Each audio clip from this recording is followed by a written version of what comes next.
making disciples, transforming lives. Kita buka sama-sama yuk di Amsal pasal yang ke-19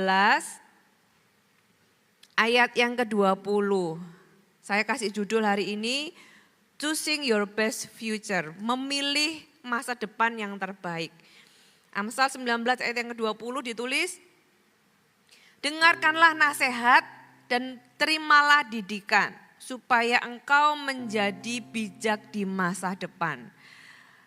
Amsal ini ditulis untuk semua orang, tapi kalau kalian baca Amsal pasal yang pertama, Amsal ini sebenarnya ditujukan sejak orang itu semudah mungkin orang itu tahu apa yang dia harus pilih di dalam kehidupannya, karena Tuhan itu ingin kita punya masa depan yang terbaik. Siapa yang di sini tahu ada ayat yang berkata bahwa rancangan Tuhan adalah rancangan yang terbaik? Rancangannya bukan rancangan kecelakaan, tapi masa depan yang penuh dengan harapan. Siapa yang tahu ayat itu? Kalian semua pasti pernah dengar ayat itu. Kita percaya Tuhan itu punya rencana yang indah buat hidup kita. Yang percaya katakan amin. Kita percaya Tuhan itu punya blueprint untuk hidup kita. Tujuan-tujuan ilahi ada dalam kehidupan kita. Tapi pernah nggak kalian bertanya, kalau memang Tuhan itu punya tujuan yang mulia dalam hidup manusia, kenapa kok ada orang itu yang jadi koruptor? Kenapa kok ada orang itu yang berzina gitu ya, yang melakukan kejahatan, jadi kriminal, jadi pembunuh, kenapa? Apakah itu rencana Tuhan? Bukankah katanya rencana Tuhan itu untuk semua itu adalah rencana yang penuh dengan harapan? Apakah itu tidak berlaku untuk orang-orang tertentu? Kalau jawabannya tidak berlaku untuk orang tertentu atau berlaku hanya untuk orang tertentu, pertanyaan besar sekali, apakah itu berlaku buat Anda dan saya? Pernah nggak berpikir bayi dilahirkan di dunia ini itu inosen? Nggak ada bayi yang punya cita-cita jadi koruptor. Nggak ada bayi yang punya cita-cita jadi pembunuh. Nggak ada bayi yang punya cita-cita atau anak kecil yang nanti gede aku mau jadi penjahat. Nggak ada. Tapi kenapa ada orang yang end up berakhir jadi orang yang jahat, jadi orang yang nggak takut akan Tuhan, jadi orang yang nggak baik? Bukankah semua waktu kecil, waktu bayi dilahirkan semua inosen? Dan bukankah Tuhan itu berkata Tuhan punya rencana yang terbaik? Jadi missing link-nya ada di mana? Kita mau belajar malam hari ini karena Tuhan itu memberikan pilihan dalam kehidupan kita. Banyak orang salah sangka sama Tuhan. Berpikir kalau Tuhan itu sudah punya rencana buat hidup mereka. Jadi kita itu tinggal duduk diam dan itu hanya akan terjadi begitu saja. Kita berpikir udahlah kayak sera-sera ya, whatever will be will be. Kita berpikir jangan-jangan ada orang berpikir kan Tuhan sudah punya rencana dalam kehidupan kita. Jadi kita tinggal tunggu aja itu akan terjadi. Apakah otomatis begitu? Ya. Kalau otomatis begitu, pertanyaannya kembali seperti tadi, apakah Tuhan memang punya rencana orang-orang tertentu jadi penjahat? Tentu jawabannya enggak. Jawabannya pasti tidak, Tuhan enggak pernah punya rencana itu. Tapi kenapa itu bisa terjadi? Ternyata di dalam kehidupan kita, Tuhan itu memberikan kita sebuah hak istimewa untuk kita bisa memilih. Tuhan menciptakan kita sebagai manusia dan bukan robot. Tuhan menciptakan kita sebagai seorang pribadi yang bisa mengambil keputusan untuk diri kita. Karena kita bukanlah boneka, amin. Coba lihat kanan kiri, itu manusia apa boneka? Kita semua manusia, kita gak ada yang boneka yang kayak harus dipegang gitu ya, pakai benang, pakai tali, kemudian kita jalankan. Enggak, kita bisa memutuskan untuk diri kita karena kita bukanlah boneka. Dari awal Tuhan menciptakan Adam dan Hawa dengan sebuah kemampuan untuk bisa memilih. Ya, karena Tuhan gak akan memaksa. Tuhan kita, Allah yang kita sembah adalah Allah yang gentle. Dia adalah Allah yang kalau kalian pernah tahu gambaran Allah yang mengetok pintu. Ya, dia tunggu pintu dibukakan loh. Dia bukan asal karena karena yang punya hidupmu aku asal buka pintu gitu ya. Dia mengetuk pintu hati kita. Pertanyaannya apakah kita mau buka atau enggak? Apakah itu di tangan Tuhan atau di tangan kita? Di tangan kita. Itu bukan di tangan Tuhan. Tuhan mengetuk. Oleh sebab itu, kalau kalian datang ke ibadah AOG setiap minggu, firman Tuhan itu mengetuk pintu hatimu. Akankah engkau membuka bagi Tuhan? Akankah firman itu masuk ke dalam hati dan mengubahkanmu? Itu keputusan bukan dari Tuhan, tapi keputusan dari kita. Nah, semakin kalian tambah dewasa, ada hal-hal yang semakin diberikan kepada kalian. Waktu masih kecil, waktu masih bayi, kalian gak bisa pilih baju sendiri, betul? Papa mama atau mama khususnya milihin, oke hari ini pakai baju kuning, hari ini pakai baju biru. Ya, ada orang lain yang mengambil keputusan untuk hidupmu. Kalian makan apa, kalian gak bisa mengambil keputusan. Bayi, ya dimasakin apa sama orang tuanya, disiapin apa sama susternya. Ya dia itu yang diberikan, itu yang dimakan. Tapi semakin besar, ada tanggung jawab yang semakin ditambahkan dalam kehidupan kalian adalah tanggung jawab atau sebuah hak istimewa untuk bisa memutuskan bagi hidupmu.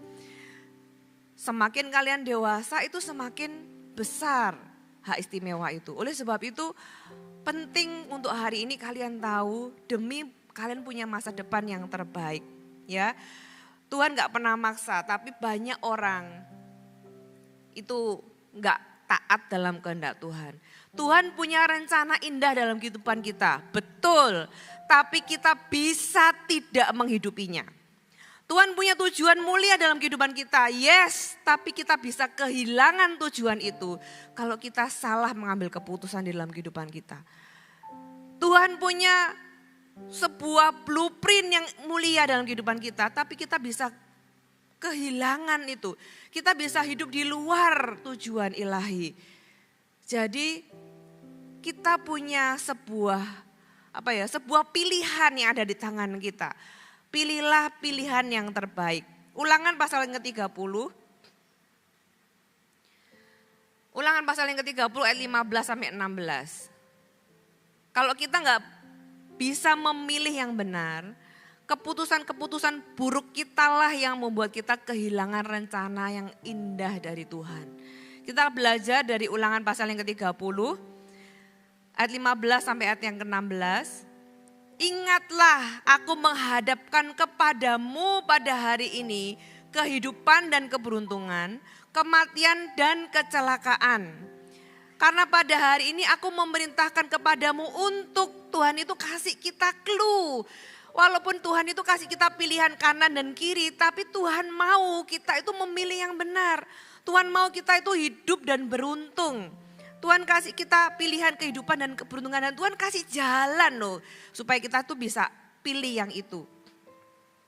Aku memerintahkan kepadamu untuk mengasihi Tuhan Allahmu dengan hidup menurut jalan yang ditunjukkannya dan berpegang pada perintah, ketetapan dan peraturannya supaya engkau hidup. Jadi Tuhan itu ngomong, walaupun ada pilihan, itulah yang membuat manusia itu manusia. Yang membedakan manusia dengan yang lain itu adalah kemampuan kita untuk memilih. Itulah yang membuat kita itu punya dignity atau harga diri atau sebuah martabat. Karena Tuhan itu menghargai manusia. Kalau enggak menghargai, kita diciptakan jadi robot aja. Ya kan, kita enggak punya hak untuk memilih. Tapi karena Tuhan begitu menciptakan manusia dengan martabat, Tuhan memberikan kita kemampuan untuk kita bisa memilih. Tapi Tuhan itu arahkan supaya kita memilih yang benar. Supaya kamu hidup dan bertambah banyak dan diberkati, itulah kehendak Tuhan. Tuhan mau kita hidup, kita beruntung, kita tambah banyak, kita diberkati. Tuhan kasih clue, kamu kasih Tuhan Allahmu, hidup menurut jalan yang ditunjukkan, berpegang pada perintah, ketetapan dan peraturannya. Ya, Tuhan mau kita menghidupi itu. Nah, saudara, kalau Tuhan kasih tahu kita, tetap kembali ujungnya keputusan di kita. Kita mau atau enggak.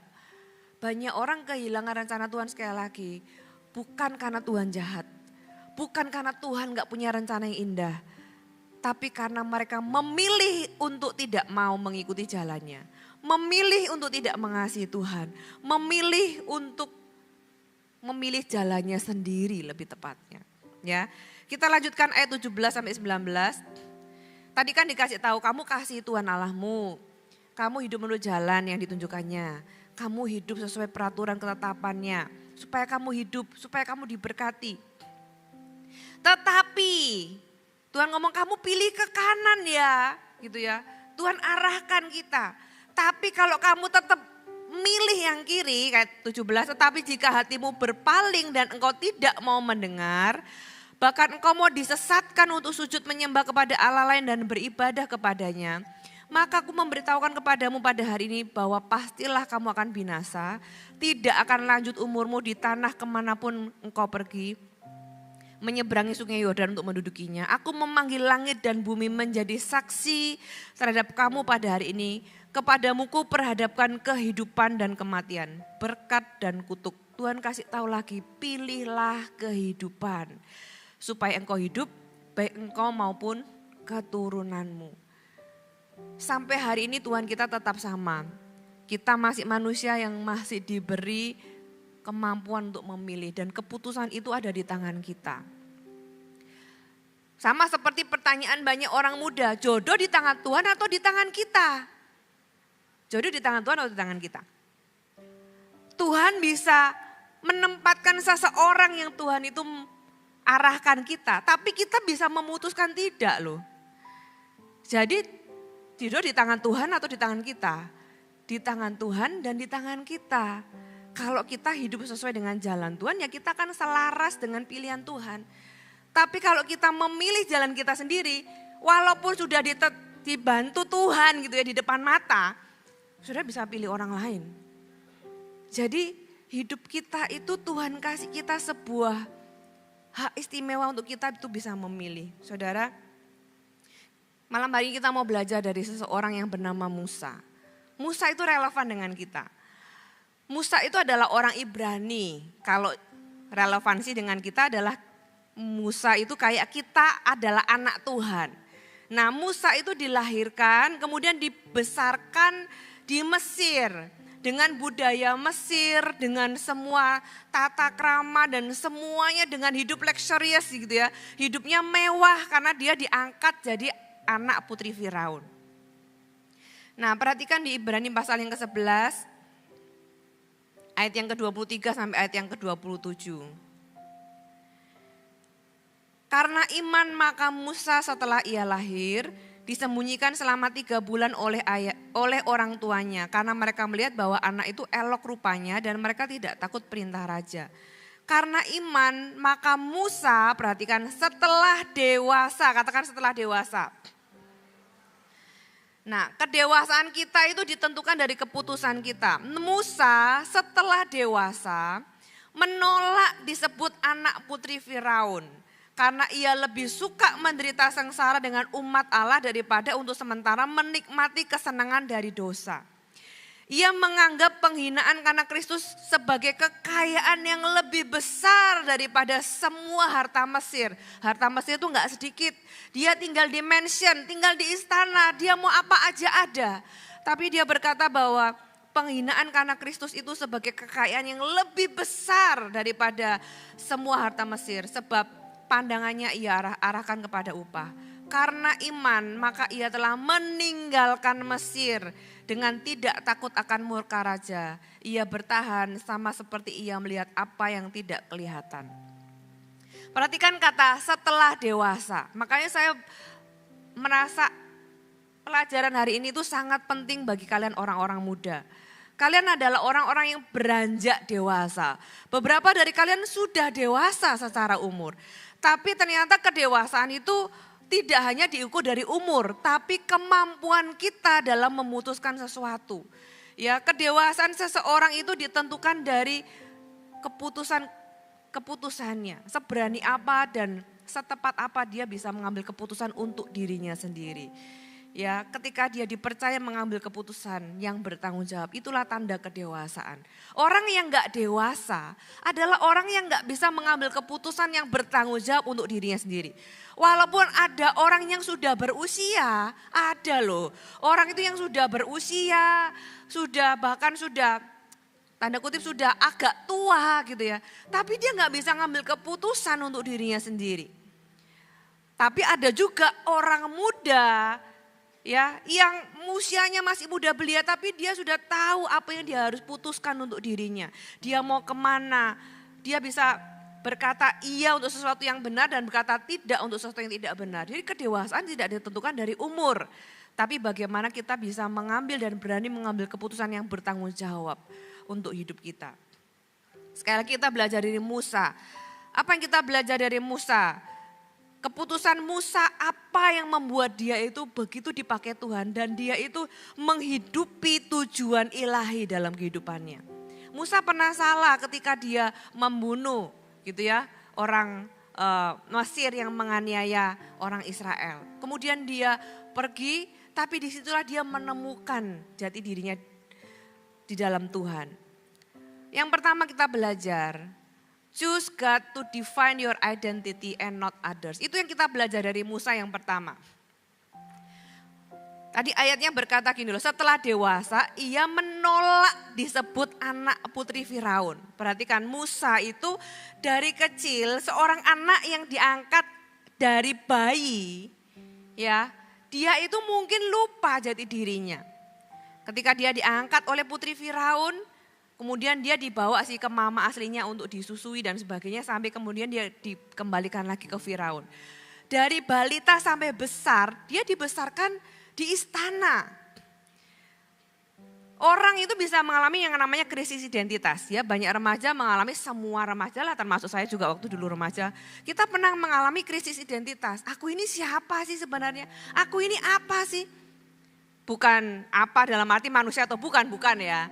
Tetap manusia. Tapi aku ini apa gitu loh. Aku ini talentaku apa. Aku ini nanti ke depan seperti apa. Who am I? Itu kan pertanyaan banyak orang. Satu titik Musa itu tahu bahwa aku orang Ibrani. Aku anak Tuhan. Walaupun aku ada di budaya dunia, Mesir itu sebagai lambang dunia gitu ya. Duniawi maksudnya. Tapi aku ini anak Tuhan. Dan ketika dia sudah dewasa, dia bisa memutuskan aku adalah orang Ibrani. Dan dia menolak disebut anak putri Firaun. Padahal itu prestis banget loh. Itu kayak anak pejabat tinggi loh. Itu kayak gelar yang di balik gelar itu kita bisa dapatkan apapun yang kita mau loh. Tapi dia tahu identitasnya. Nah kalian anak Tuhan, siapa yang menentukan identitasmu? Ya, siapa yang menentukan siapa kalian yang sebenarnya? Apakah Tuhan atau yang lain? Banyak orang itu apalagi di usia remaja dan young adult gitu ya. Ada yang namanya peer pressure. Teman-temanku semua kayak gini, apalagi ada istilah FOMO ya kan. Nanti kalau aku gak ikutan gimana dong gitu ya. Jadi seolah-olah kalau aku gak sama kayak mereka, kita jadi kehilangan identitas. Belajar dari Musa, kedewasaan Musa dilihat ketika dia berani menentukan siapa dia, bahkan dia rela kehilangan sesuatu yang kelihatannya bagi dunia berharga. Dia tahu siapa dia, oleh sebab itu Tuhan itu memakai dia. Roma 12 ayat yang kedua, kalau bahasa Inggrisnya saya bacakan, don't let the world around you squeeze you into its mold. Jadi jangan sampai dunia di sekelilingmu tuh menjepit atau memeras gitu ya. But let God remold your minds from within so that you may prove in practice that the plan of God for you is good. Jangan sampai dunia di sekelilingmu itu membuatmu kehilangan identitasmu jadi anak Tuhan. Jangan sampai sekelilingmu tuh membuat engkau bertanya-tanya. Ya. Kadang-kadang tanpa sadar identitas kita itu kita membiarkan sekeliling kita menentukannya. Lewat apa? Lewat sosial media misalnya. Orang lain punya apa, kita harus punya apa. Orang lain pakai brand apa, kita harus pakai brand apa. Orang lain lakukan apa, kita harus lakukan apa. Seolah-olah identitas kita ditentukan oleh sekeliling kita. Firman Allah katakan, jangan biarkan the world around you itu squeeze you atau mencetakmu. Jangan biarkan itu. Kalau kita masih di titik itu berarti kita belum dewasa. Karena dewasa itu berarti kita itu tahu siapa yang boleh menentukan identitas kita. Keluaran pasal yang ke-23 ayat yang kedua, dalam bahasa Inggris saya bacakan, don't follow the crowd in doing wrong. Ya, salah satu kalimat yang saya bisa tahu siapa yang mengizinkan atau siapa yang dia tentukan menjadi identitasnya adalah ketika orang itu ngomong gini, ya tapi semua orang melakukannya. Terus, apakah kamu juga sama dengan semua orang kalau semua orang itu doing wrong? Kalau semua orang itu jebur ke sumur, masa kamu ya ikut jebur ke sumur atas nama semua orang? Berarti kan semua orang itu menentukan identitasmu. Belajar dari Musa, satu titik dia memilih Tuhan sebagai penentu identitasnya dan bukan sekelilingnya. Ya, karena tujuan kita tuh menyenangkan Tuhan kok, bukan menyenangkan yang lain. Atau apalagi, kalau misalnya, ya yang pertama semua orang melakukannya, terus nanti orang lain pikir apa? Berapa banyak kita itu berpikir, nanti kalau orang lain mikir aku ini aneh gimana? Nanti kalau orang lain, kenapa orang lain? Kenapa bukan Tuhan? Berapa banyak dari orang muda itu takut kehilangan teman tapi enggak takut kehilangan Tuhan. Hari ini saya mau balik pemikirannya. Harusnya kita itu takut kehilangan Tuhan tapi enggak takut kehilangan teman. Kalau temanmu itu membuatmu jauh dari Tuhan, katakan amin. Tapi kadang kita tanpa sadar itu underestimate Tuhan sehingga kita lebih takut kehilangan teman daripada kehilangan Tuhan. Kebalik, kita harus berpikir kita harus takut kehilangan Tuhan. Kita lebih takut di-reject, ditolak sama Tuhan daripada ditolak sama teman. I tell you, teman itu juga just come and go. Kalau kamu butuh sesuatu, belum tentu temanmu tuh bisa nolong. Bisa sih, tapi not always. Kalau kita kehilangan Tuhan dan kamu cuma punya teman, apakah kita bisa mengandalkan mereka all the time? Tapi kalau kita nggak harus kehilangan teman. Kalau memang teman-teman mereka itu, teman-teman kita adalah teman-teman yang membawa kita semakin dekat dengan Tuhan. Tapi kalau demi teman kita kehilangan Tuhan, siapa yang akan tolong kita ketika kita membutuhkan sesuatu? Kita kehilangan sesuatu yang jauh lebih berharga demi sesuatu yang kita anggap berharga. Saya gak bilang teman gak berharga, tapi teman yang membuat kita jauh dari Tuhan, Anda harus tahu bahwa mereka gak berharga. Mereka yang harus kalian jangkau. Tapi kalau kalian malah terjangkau sama mereka, Tuhanmu lebih berharga daripada semua itu. Yang percaya katakan amin. Jadi yang pertama, pilihlah Tuhan sebagai penentu identitasmu. Keputusanmu untuk berani memilih Tuhan sebagai penentu identitasmu, itu akan membuatmu tidak takut akan penolakan. Ya, kalau kamu pilih Tuhan sebagai pribadi yang menentukan siapa kita tuh nggak akan takut jadi beda. Inilah sukses yang sesungguhnya. Ketika kita itu bisa berani memilih Tuhan, kita nggak akan takut ditolak orang karena memang kita tahu siapa yang kita pilih. Jadi kalau orang itu menolak kita gara-gara kita memilih Tuhan, kita nggak akan takut. Karena dari awal kita memutuskan, I choose God and not others to define my identity. Itu yang kita belajar dari Musa. Yang pertama, pilihlah Tuhan sebagai penentu identitasmu. Musa menolak, setelah dewasa dia menolak dianggap anak putri Firaun. Supaya dia itu menjadi orang Ibrani seperti dia memang dilahirkan, tujuan Allah dalam kehidupannya. Ya, yang kedua dari ayat yang ke-25 dikatakan karena ia lebih suka menderita sengsara dengan umat Allah daripada sementara menikmati kesenangan dari dosa. Ya, yang kedua, choose the purpose of God over the pleasure of sin. Pilihlah, karena sekali lagi ini pilihan di tangan kita. Itu keputusanmu, bukan keputusan Tuhan. Choose, pilih. Pilihlah tujuan Allah dan bukan kesenangan dosa. Musa memilih, ya kan? Ayat 25 tadi, Musa memilih ia lebih suka menderita sengsara dengan umat Allah daripada menikmati kesenangan dosa. Kenapa dikatakan dosa itu menyenangkan? Kalau dosa nggak menyenangkan, orang nggak akan berdosa. Karena dosa itu menyenangkan, makanya orang jatuh lagi dan jatuh lagi. Benar nggak? Dosa itu memang memberikan sebuah kesenangan tertentu bagi daging kita. Ya, ini hal yang nggak gampang dilakukan oleh semua orang. Kita harus memilih, makanya Musa berkata, ia lebih suka menderita bersama dengan umat Israel daripada kesenangan di dalam dosa. Somehow dosa itu lebih menyenangkan.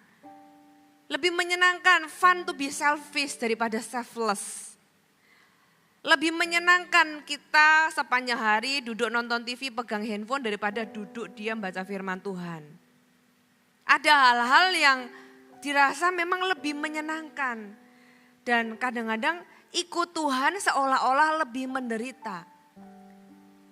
Tapi itu sekali lagi ada di tangan kita pilihannya. Tapi lihatlah Musa, makanya kata kuncinya adalah setelah dewasa. Dilihat dari dia berani memilih sesuatu yang lebih sulit. Lebih tidak comfortable, lebih tidak menyenangkan. Tapi keputusan sulit itu hanya bisa diambil oleh orang yang sudah dewasa. Oleh sebab itu malam hari ini saya berdoa kalian semua malam hari ini itu jadi dewasa semua. Berani mengambil keputusan walaupun sulit, tapi benar. Sesuatu yang rohani, sesuatu yang benar, sesuatu yang dari Tuhan walaupun itu sesuatu yang mungkin gak menyenangkan. Tahukah kalian kalau kita memilih sesuatu berarti kita menolak yang lain. Kalau kita memilih dosa berarti kita menolak Tuhan. Kita gak bisa dua-duanya. Kalau kita memilih Tuhan berarti kita harus menolak dosa. Kita gak bisa pilih Tuhan dan dosa bersamaan. Dan Tuhan gak mau dimadu. Tuhan itu adalah Tuhan yang maunya cuma satu. By the way, tahta di hati kita juga cuma punya satu. Kita nggak bisa pilih dua. Oleh sebab itu apa yang kalian pilih itu menentukan kehidupanmu. Menentukan apakah kita itu mengalami kehidupan dan keberuntungan kata firman Tuhan. Diberkati Tuhan, tujuan Tuhan terpenuhi, rancangan yang indah. Kalau kita mau hidup di dalamnya, kita harus tahu apa yang kita pilih. Yang pertama tadi pilihlah Tuhan sebagai penentu identitasmu. Yang kedua, pilihlah untuk kita itu tinggal di dalam tujuan ilahi. Lebih dari kita itu mengalami atau menikmati kenikmatan dari dosa. Ya. Yang ketiga,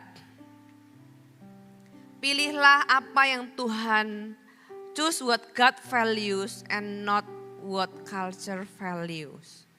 Pilihlah apa yang bernilai bagi Tuhan dan bukan apa yang dunia anggap bernilai. Ayat yang tadi, Ibrani pasal yang ke-11 ayat yang ke-26. Ia menganggap penghinaan karena Kristus sebagai kekayaan yang lebih besar daripada semua harta Mesir. Sebab pandangannya ia arahkan kepada upah. Nah, kok bisa ya? Karena dia tahu sebenarnya apa yang bernilai. Dunia ini punya nilai-nilai tertentu. Wah, kalau kamu punya ini, kamu itu dianggap mahal. Jadi apa yang mahal bagi dunia, kita tuh seringkali kejar.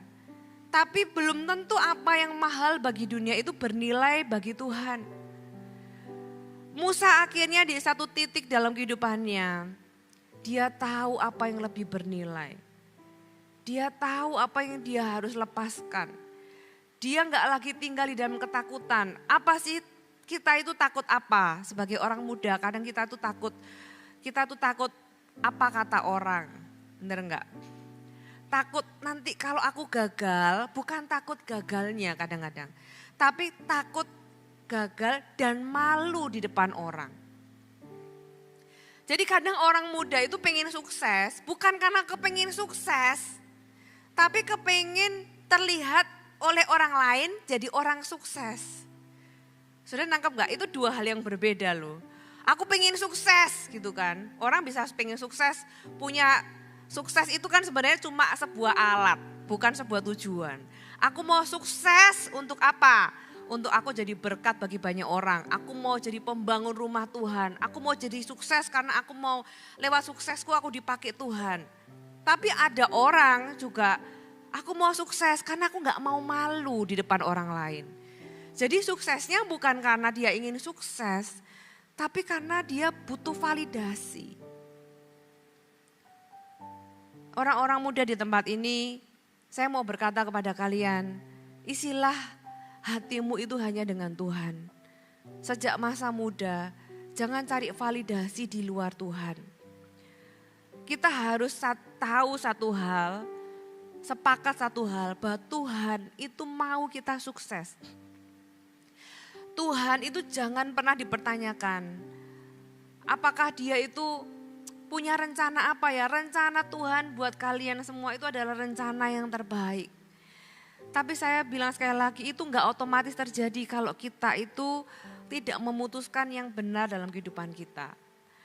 Setiap hari kita buka mata, kita selalu diperhadapkan dengan keputusan demi keputusan. Ya apakah kita mau terus tidur atau kita harus bangun?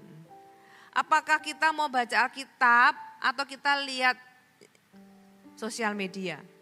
Apakah kita, setiap detik dalam kehidupan kita itu ada banyak hal yang kita harus putuskan. Dari hal yang gak penting sampai yang paling penting. Mau pakai kaos kaki merah muda atau biru gitu ya. Kita punya banyak pilihan-pilihan sepanjang hari kalau kalian perhatikan. Tapi yang lebih penting adalah something inside, sesuatu yang di dalam, identitasmu, kemudian tujuan ilahi, dan kemudian apa yang menjadi nilai-nilai kehidupanmu. Izinkan Tuhan itu yang menjadi pengisi, pendikte, mengarahkan. Kita baca sekali lagi, ya saya baca sekali lagi yang Ulangan pasal yang ke-30. Aku menghadapkan kepadamu hari ini kehidupan dan keberuntungan, kematian dan kecelakaan. Karena pada hari ini aku memerintahkan kepadamu hanya 3 hal yang Tuhan mau kita lakukan. Yang pertama, mengasihi Tuhan Allahmu. Every day, setiap kali kalian buka mata, putuskan hari ini aku mau mengasihi Tuhan. Ketika kita memutuskan itu, ada banyak tawaran-tawaran yang akan nantinya kalian bisa tahu mana yang benar, mana yang salah. Kadang-kadang kita harus memutuskan sebelum ada persimpangan, sebelum ada pilihan. Pagi begitu buka mata, aku adalah orang yang mengasihi Tuhan, aku mau mengasihi Tuhan. Tuhan itu sudah kasih clue caranya supaya kita mendapatkan kehidupan dan keberuntungan. Tuhan sudah kasih clue. Gimana sih caranya supaya kita itu hidup diberkati Tuhan? Love your God. Ada ayat yang lain yang berkata kasihlah Tuhan Allahmu dengan segenap hatimu, dengan segenap kekuatanmu, ya kan? Dengan segenap jiwamu. Kasihlah Tuhan Allahmu, Tuhan kita itu esa. Tuhan enggak mau digabung dengan yang lain, tuh Tuhan enggak mau. Jadi begitu bangun set di dalam hati. Ya set itu kayak kalian tahu kalau misalnya sound atau kalian punya handphone atau kalian punya tape di mobil gitu ya. Kan ada equalizer tuh. Di setting, di tune mana yang paling pas. Nah, begitu bangun tidur tune hatinya, di tune hatinya supaya pas. Aku hari ini aku memilih untuk aku mengasihi Tuhan Allahku dengan segenap hatiku. percayalah harimu akan berbeda. Keputusan-keputusanmu ketika ada tawaran ini, tawaran itu. Tiba-tiba ya hatimu tuh bisa tahu mana yang benar, mana yang salah dan kalian tahu mana yang harus dipilih. Tapi kalau kita pagi bangun ya let's see lah whatever happen today ya nanti aja aku milihnya kalau sudah ada pilihan-pilihan. Kalian bisa salah ngambil keputusan. Karena somehow ada banyak tawaran yang begitu menggiurkan dan membuat hati kita itu melenceng. Tapi kalau ditune dari awal, aku mengasihi Tuhan Allahku. Kalian akan bisa memilih yang benar. Yang kedua, pertama mengasihi Tuhan, yang kedua hidup menurut jalan yang ditunjukkannya. Ada jalan yang Tuhan itu arahkan kita. Tuhan, aku nggak tahu banyak hal untuk masa depan, tapi aku memilih. Ya sebelum ada persimpangan, aku memilih nanti Tuhan arahkan aku apa, aku mau nurut. Jadi memilih untuk taat itu bahkan sebelum ada tuntunan. Seringkali kita tanya sama Tuhan, berapa banyak dari kita, kadang-kadang kita tanya sama Tuhan, jawaban Tuhan hanya jadi option. Tuhan, aku ke kanan atau ke kiri ya? Kalau Tuhan itu suruh aku ke kanan atau lurus atau ke kiri gitu ya. Tapi kita tuh sebenarnya sudah punya pilihan gitu ya. Aku mau lurus sebenarnya, tapi aku pengen tahu sih Tuhan itu jawabannya apa. Terus kita tanya Tuhan, kalian dalam hati tahu aku kepengennya lurus.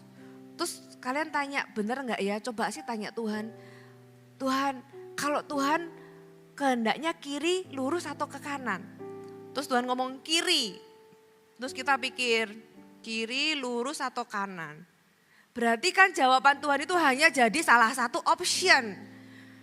Kita gak dari awal berpikir bahwa atau berkata bahwa Tuhan apapun perkataanmu itu yang aku turuti. Pilihlah untuk turut atau hidup menurut jalan yang ditunjukkannya. Berarti itu ngomong tentang penyerahan hak. Ngomong tentang aku gak punya pilihan lain selain apa yang Tuhan pilihkan untuk aku. Oh itu gak gampang loh. Itu gak gampang, itu butuh mati bagi diri sendiri. Tapi itu adalah jalan sukses. Itu adalah jalan untuk kita tuh diberkati.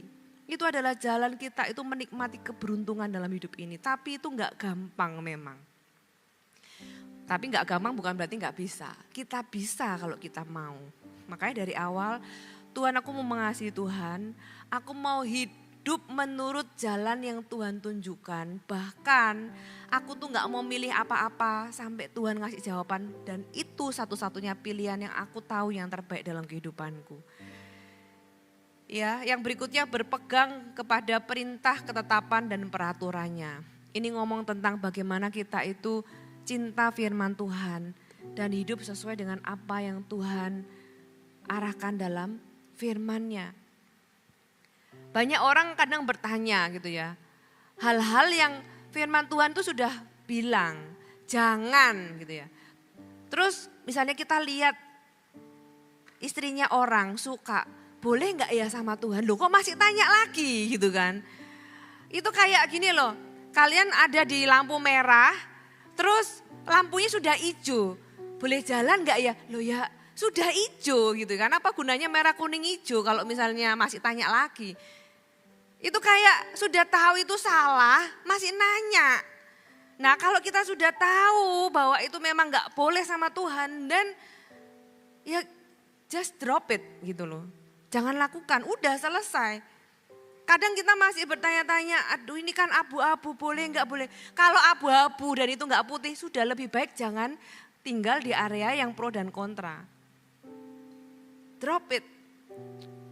Kalau kita tanya kepada pemimpin kita berdoa sama Tuhan dan sebagainya, tanya kepada orang tua kita, maukah kita menerima arahan itu sebagai satu-satunya pilihan yang terbaik dan bukan hanya sebuah opsi dalam kehidupan kita.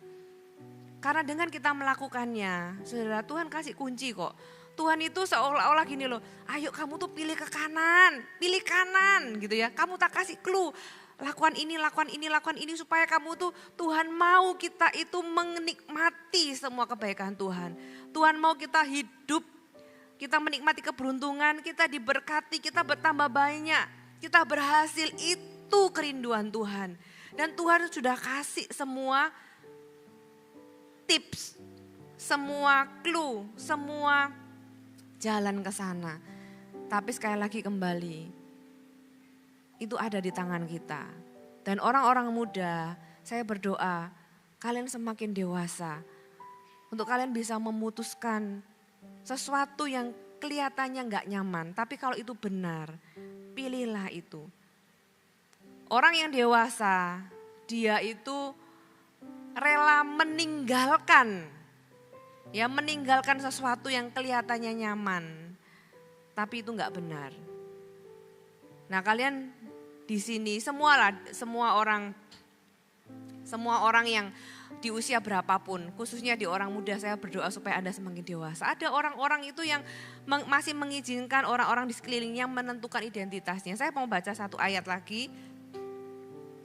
Ada satu tokoh di dalam firman Tuhan itu yang gara-gara kata orang, dia tiba-tiba berubah. 1 Samuel 18 ayat yang ke-7 sampai 9. 1 Samuel 18 ayat ke-7 sampai 9. Dan perempuan yang menari-nari itu menyanyi berbalas-balasan, katanya.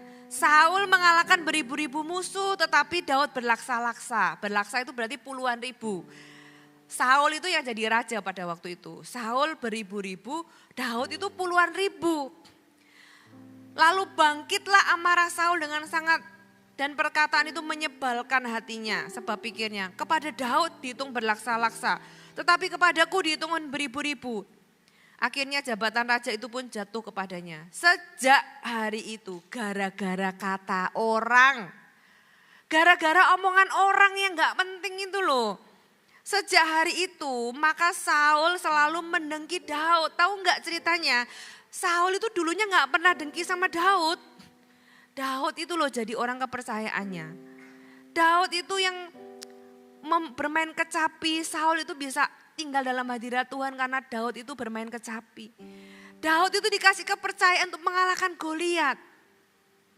Daud itu menjadi orang kesayangannya Saul. Tapi gara-gara omongan orang yang berkata Saul cuma beribu-ribu tapi Daud berlaksa-laksa. Dia jadi dengki sejak hari itu. Saul selalu mendengki Daud. Kalau kita izinkan orang lain menentukan identitas kita, yang terjadi kayak gini. Ketika kita dibandingkan, ya kan? Oh, temanmu lebih cantik. Terus kita mengurung diri. Kita merasa aku memang paling gak cantik, si buruk rupa gitu ya. Gara-gara omongan orang lain. Saudara, ini waktunya kalian harus tahu siapa kalian di dalam Tuhan. Karena kalau kita nggak memilih Tuhan sebagai penentu identitas kita, maka kita itu akan selalu takut penolakan manusia. Kita akan selalu takut ditinggal orang, kita akan selalu takut dianggap aneh. Jadi kita selalu akan menjadi seperti siapapun yang ada di sekeliling kita.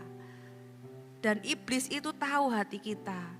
Kalau hati kita seperti itu, pasti, saya itu udah ketemu dengan banyak orang. Orang-orang yang datang itu biasanya malah menyeret dia jauh dari Tuhan. Demi validasi. Sebab itu jadi orang muda yang dewasa. Walaupun kalian secara usia masih belia. Tapi kalian bisa jadi dewasa. Karena kedewasaan tidak diukur dari umur. Tapi kedewasaan diukur dari keberanian kalian mengambil keputusan yang benar. Di atas semua kesenangan dosa, di atas semua kata orang, di atas semua yang dunia anggap berharga. Kalian tahu mana yang lebih berharga, mana yang lebih benar, mana yang lebih penting. Dan ketika Anda bisa memilih seperti Musa memilih, disitulah letak kesuksesan yang sejati. Kita akan tinggal di dalam rencana Tuhan yang memang Tuhan sudah rencanakan dari awal. Yaitu rencana yang mulia, tujuan yang mulia. Dan kalau kita menghidupinya, itulah sukses hidup yang sebenarnya. Sukses hidup yang sebenarnya adalah ketika kita menghidupi mengapa kita dilahirkan. Banyak orang mengukur sukses itu dengan uang gitu ya.